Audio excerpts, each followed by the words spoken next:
বেলাল কাঁদতে কাঁদতে দৌড় শুরু করলেন, দৌড়ে চলে আসলেন। মদিনার মানুষ শুনতে পাইল বেলাল ফিরে আইছে রে।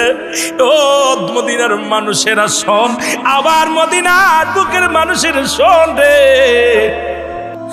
আমি আর মদিনায় থাকবো না, আমি আর নবীরে ছাড়া বাঁচতে পারবো না। যেখানে নবী নাই সেখানে আমি নাই। কারে আমি আজান শুনাইবো, কারে আমি আমার মনের দুঃখ শুনাইবো রে। রাসূলকে রওজায় শোয়া বেলাল বিদায় হয়ে গেলেন। 6 মাস মক্কা মদিনায় বেলাল আসে না। আল্লাহর নবী ডাকতে বলে, বেলাল রে, ও বেলাল, আমি তোরে কত ভালোবাসতাম, তুই না আমার কদম ছাড়া একটা মিনিট তোর ভালো লাগতো না। বেলাল রে, আজ কতদিন হয়ে গেল তোরে পাই না রে বেলাল, আমি নবীরে কি দেখতে তোর মন চাই না। বেলাল আয়, আমি তোরে দেখবো রে। বেলাল ফজরের নামাজ পড়ে মুসল্লিদের বলে, ভাইরা রে, আমার নবী ডাকছে, আমি আর তোদের মধ্যে নাই। ছোট্টবেলা বেলাল প্রশ্ন করে তার বাবার আবাকে, বাবা, আসমানের মালিক কে, জমিনের মালিক কে? কে বৃষ্টি দেয়, কে রৌদ্র দেয়, কে সূর্য উঠায়, কে সূর্য ডুবায়? মারহাবা বাবা গো। বাবাই বলে, সব কিছুর মালিক আমাদের যিনি প্রভু, যিনি খাওয়ায়। বলে কে? বলে এই জমিনের মধ্যে আমাদেরকে লালন পালন সব কিছুর দায়িত্ব হলো ও মুসলমান উমাইয়া, কারণ তার অর্ডার ছাড়া আমরা চলতে পারি না, তার হুকুম ছাড়া আমরা কথা বলতে পারি না। বলে বাবা গো, এই সব কিছুর মালিক একজন আছে, আমি বুঝতে পেরেছি গো বাবা, তিনি আর কেউ নয়, তোমার মালিকও যিনি, আমার মালিকও তিনি। লা ইলাহা, নাই কোনো ইলাহ ইল্লাল্লাহু, এক আল্লাহ ছাড়া। বাবা গো, সব কিছুর মালিক হলো আমার আল্লাহ। জোরে জোরে চিল্লায়া বলা যাবে না সুবহানাল্লাহ? রাবা চিন্তা করে, এই ছেলেকে নিয়ে ফিতনায় পড়ে যাব, এই ছেলের জন্য জরিমানা দেওয়া লাগবে, জেল খাটতে হবে। একটি গরিব সংসার। রাবা ছিলেন তৎকালীন জামানায় কৃষক, ভালো একজন কৃষক ছিলেন। ছেলেকে বিক্রি করে দিলেন, ছেলেকে বিক্রি করলেন উমাইয়ার কাছে। লম্বা ইতিহাস বাবা। বেলালের কথা বলে আমি আলোচনা অন্যদিকে যাওয়ার সময় পাবো না, আলোচনা দেখা যাক কত দূর আগানো যায়। বেলালকে বিক্রি করে দিলেন। বেলাল বকরি চড়ায়, প্রতিদিন বকরি চড়ায়। রাখাল মানুষ, রাখাল মাঠে যাইয়া বকরিগুলো, উটগুলো চড়ায় আর গবেষণা করে, আল্লাহ এই জমিনের মালিককে গো, আসমানের মালিককে, বাতাসের মালিককে, খাওয়ানোর মালিককে, সব কিছুর মালিককে গো, কে যেন জানায় দেয়। বেলাল, এত প্রেশানিত হও কেন, এত চিন্তা করো কেন রে বেলাল? সব কিছুর মালিক আমার আল্লাহ। আর একটু জোরে বলেন, কে? আল্লাহ। বেলাল বলে, ঠিকই বলেছো, কারণ পৃথিবীর কোনো মানুষ পারে না বিনা খুঁটিতে এত বড় আসমান ধরে রাখতে। পৃথিবীর কোনো মানুষ সূর্য উদয়তে পারে না, ডুবাইতেও পারে না, উঠাইতেও পারে না। পৃথিবীর কোনো মানুষের শক্তি এত হতে পারে না, যিনি, যাকে দেখা যায় না, তিনি তো পৃথিবীর সব কিছুর মালিক। আমিও সাক্ষী দিলাম, আমার সব কিছুর মালিক, আসমান জমিনের মালিক আমার আল্লাহ, আমার আল্লাহ। আর তাকে পাওয়ার জন্য একটা মাধ্যম আছে, সেই ঠিকানা হলে রাহমাতাল লিল আলামিন। জোরে বলেন মারহাবা। আর একটু জোরে বলেন মারহাবা। বেলাল কালেমা পড়তে লাগলেন, ইল্লাল্লাহু মুহাম্মাদুর রাসূলুল্লাহ। যখন কালেমা পড়ে, বকরিগুলো খানা ছেড়ে দিলেন, উটগুলো খানা ছেড়ে দিলেন। সব প্রাণীগুলো তাকায় তাকায় বেলালের দিকে তাকায় থাকে। বনের পশুগুলো যখন বিলাল আমার আল্লাহর অনুগত্য হইলেন, আমার আল্লাহর গোলামি স্বীকার করে নিলেন, উটগুলো খানা ছেড়ে দিলেন, বকরিগুলো খানা ছেড়ে দিলেন। খবর চলে গেল উমায়ের কাছে, উমায়ারে তুমি কেমন গোলাম কিনে আনছো, কেমন দাসী কিনে আনছো। এতে কি যেন একটা কবিতা আবৃত্তি করে, এই কবিতা পড়ার সঙ্গে সঙ্গে আমাদের উটগুলো, আমাদের বকরিগুলো, আমাদের দুম্বাগুলো খানা ছেড়ে দিয়ে বেলালের মুখের দিকে তাকায় থাকে। জোরে জোরে চিল্লায়া বলা যাবে না আল্লাহু আকবার। উমায়া ডাকলেন, বেলালকে ডাকো, তলব করলেন। বেলালকে ডাকতে বলে, বেলাল রে তুমি নাকি কোন কবিতা মুখস্থ করেছো, কোন গান গাও। বেলাল বলে কোনো গান নয়, কোনো কবিতা নয়। উমায়া রে আমি এমন কবিতা পড়ি যা পড়লে কলিজাটা ঠান্ডা হয়ে যায়, যা বললে আমার অন্তর ঠান্ডা হয়ে যায়। এই কালেমা আমি পড়ি, এটার নাম হলো কালেমারে উমাইয়া। তুমি জানো না, তুমি জানো না। কয় বেলাল রে তোরে খাওয়াই কে? কয় আমার আল্লাহ। সুবহানাল্লাহ বলেন না। কয় আমি তোরে খাওয়াই, আমি তোরে পড়াই, সবকিছু করি, তোর মালিক কে? কয় আমার আল্লাহ। মারহাবা বলেন না আরো জোরে। বেলাল রে তোর হায়াতের মালিক কে? কয় আমার আল্লাহ। উমায়া কয় এ কোন গোলাম?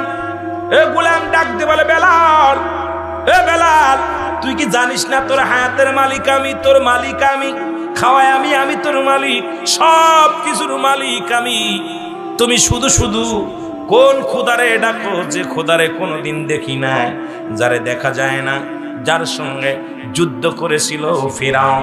ও মুসলমান শুনে নাও, ফির ওই নমরুদ কি করেছিল? যুদ্ধ করেছিল। নমরুদ কি করেছিল? আমার আল্লাহকে মারার জন্য বিশাল একটা স্মরণ করেছিল, বিশাল একটা গম্বুজ বানিয়েছিল আল্লাহকে মারার জন্য।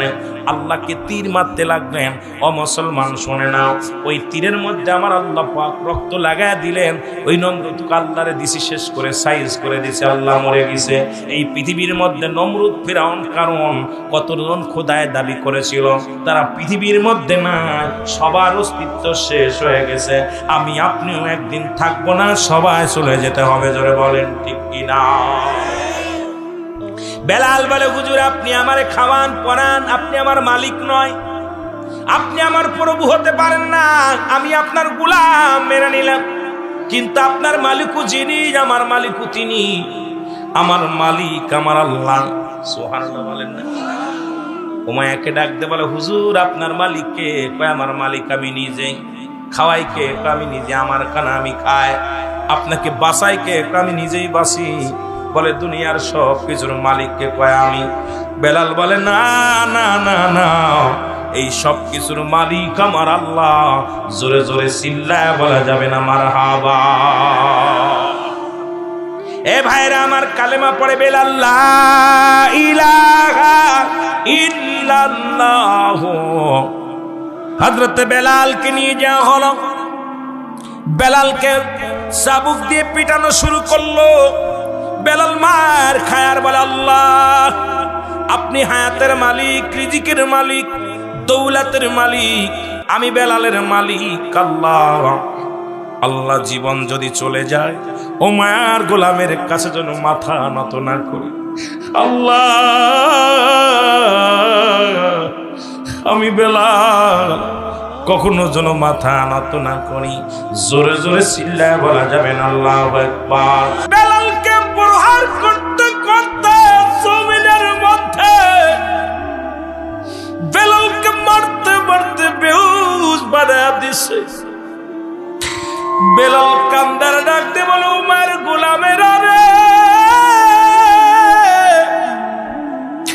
আমাকে মারতে মারতে যদি দুনিয়া থেকে বিদায় করে দিস, এই জবান থেকে একটা সেকেন্ডের জন্য কালেমা সরাইতে পারবি না। আমার মাওলা, আমার হায়াতের মালিক, রিজিকের মালিক আমার আল্লাহ। ও মায়ের দালানেরা শোন, তোদের অনুরোধ করি আর মারিস না। আমি আমার মাওলার গোলাম, আমি আমার আল্লাহর গোলাম। উমায়ার লোকজনে যায় বলে, হুজুর বেলালকে মারতে মারতে বেলালের আদা মরা করে ফেলেছি, বেলালের জবান থেকে কালেমা সরাইতে পারি নাই। এ মুসলমান, আফগানের মধ্যে 500 কোরআনের পাখিগুলো যখন তাদের ধরে আনা হলো, তাদেরকে বন্দুক তাক করে বলেছিল কোরআন ছেড়ে দাও। পাখিগুলো বলেছিল আও শয়তানেরা শোন, পৃথিবী ছেড়ে চলে যেতে পারি, কোরআন ছাড়তে পারি না। তাদেরকে একসাথে গেরাস পায়ের করে দুনিয়া থেকে বিদায় করে দেওয়া হলো। প্রতিটা পোলার হাতে কোরআনটা শপথ করে ধরেছিল। আজকে মুসলমান শুনে নাও, এই রকম যদি কালেমা পড়তে হতো, আমার বিশ্বাস বাংলার জমিনে মুসলমানের আবার বাবা অভাব ছিল, অভাব ছিল। আমার ভাইরা, আমার বন্ধুরা, আমার গভীর মনোযোগ। হযরতে বেলালের খবর আসলো, বেলাল কালেমা ছাড়ে নাই। বেলাল মরা ভাব। ওমায়া কয় বেলালকে, তোমরা বেলালের জবান থেকে কালেমা সরাইতে পারো নাই? বলে না। চলে আসলেন ওমায়া নিজেই, এসে আবার আঘাত করতে লাগলেন। বেলাল ওমায়ারে মারতে মারতে তুমি দুনিয়া সারা করতে পারো, মারতে মারতে তুমি আমাকে বিদায় করে দিতে পারো, তবু আমার জবান থেকে একটা সেকেন্ডের জন্য মধুর কালেমা তুমি বন্ধ করাইতে পারবা না। লা ইলাহা। এ আমার ভাইরা, আমার বন্ধুরা, আমার হযরতে বেলাল চোখের পানি ছেড়ে কান্দে।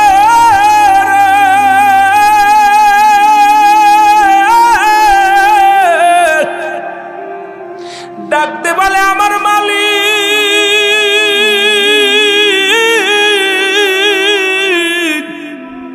তুমি এবার নিয়ে যাও, আর আমি বেলাল সইতে পারি না। তবু আমার জবান থেকে কালেমা নিও না। জোরে বলেন আল্লাহু আকবার।